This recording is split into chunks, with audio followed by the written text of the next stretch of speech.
প্রথমে আমার এই মেলা ধান নষ্ট হয়ে গিয়েছিল, যার পরে আসলে সহযোগিতা এই বীজ দিয়েছিল। এই পদ্ধতি আমি মানে ফেলাইছি। মোটামুটি তো আমি যতদিন পাতা ফেলাইছি তো অল্প দিনে সুন্দর পাতা হয়েছে। 9 তারিখে ফেলাইনি, আজকে এরকম অনেক এইবার অতিবৃষ্টির কারণে অনেক বীজতলা নষ্ট হয়ে গেছে। নষ্ট হয়ে যাওয়ার কারণে আছে এই ওষুধ মানে অল্টার প্রকল্পে এই দাদারা এসে আমার একটা যুক্তি পরামর্শ দিল যে এইভাবে পাতা ফেলালে আমার আছে ধান বীজ কোনোটাই নষ্ট হবে না। তাই হচ্ছে এই দাদাদের সাহায্য নিয়ে আমি এই ধানের পাতায় এই ভাসমান অবস্থায় ফেলাইছি। এই আশানুরূপ ফল দেখতে পাচ্ছি।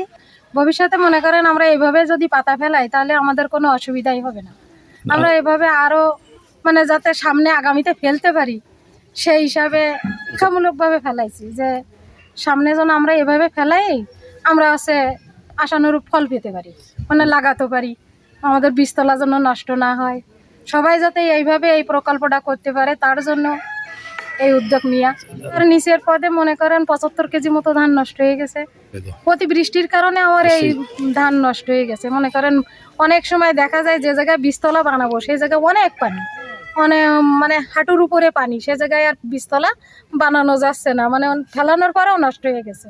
তারপরে এই দাদারা এই যুক্তিটা দেওয়ার পরে আমরা এইভাবে ফেলাইছি, আগামীতে যেন আরও ফেলতে পারি।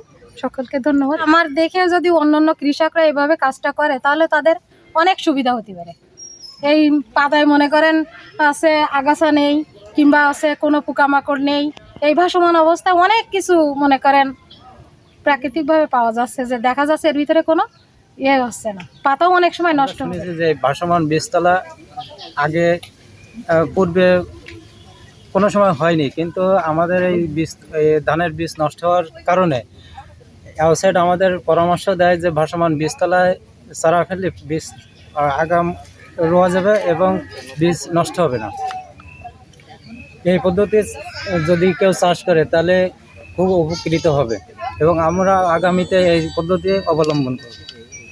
এই পদ্ধতি সম্পর্কে তো বেশ ভালো, কারণ বীজতলা যদি পানিতে কোনো বীজ নষ্ট হয়ে যায় তাহলে আমরা এই যে জায়গায় বীজটা ফেলবো এই জায়গায় যদি ভাসমান পদ্ধতিতে চাষ করি তাহলে আরও আমরা আগাম আমন ধান। আমাদের এই দক্ষিণ অঞ্চলে বিশেষ করে এবার দেখা যাচ্ছে যে অত্যধিক বৃষ্টি, 3 মাস একটানা বৃষ্টি, এই বৃষ্টিতে বীজতলা নষ্ট হয়ে গেছে।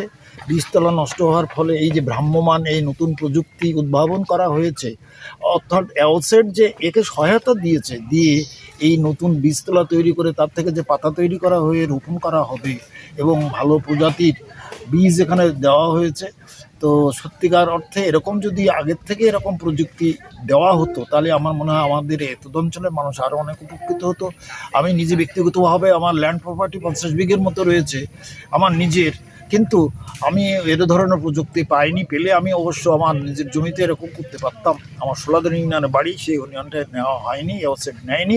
তো যাই হোক, এরকম করে অন্যান্য যেখানে আমাদের নেওয়া হয়েছে এখানে যে সমস্ত কর্মকর্তাবৃন্দ আছেন তারা অক্লান্ত পরিশ্রম করে এই প্রযুক্তিগুলো দিয়ে এই জনগণকে উপকার করছেন, এটা সত্যি ভাববার বিষয়। এটা সত্যি খুব ভালো।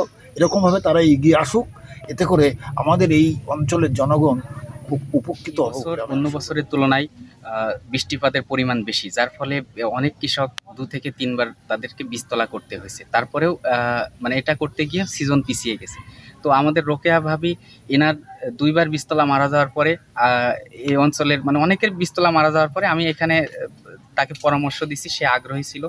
তো সেই এসে মানে বীজতলা যাতে টিকে থাকে সেই জন্যই আমাদের এই ভাসমান বীজতলার উদ্যোগ অ্যাওসেট থেকে আমরা নিছি। সেটা আমরা পরামর্শ দিছি, উপকরণ দিয়েছি আমাদের রোকেয়া ভাবকে এবং উনি এটাকে বাস্তবায়ন করেছে। আপনারা সেটা দেখতেই পারছেন। তো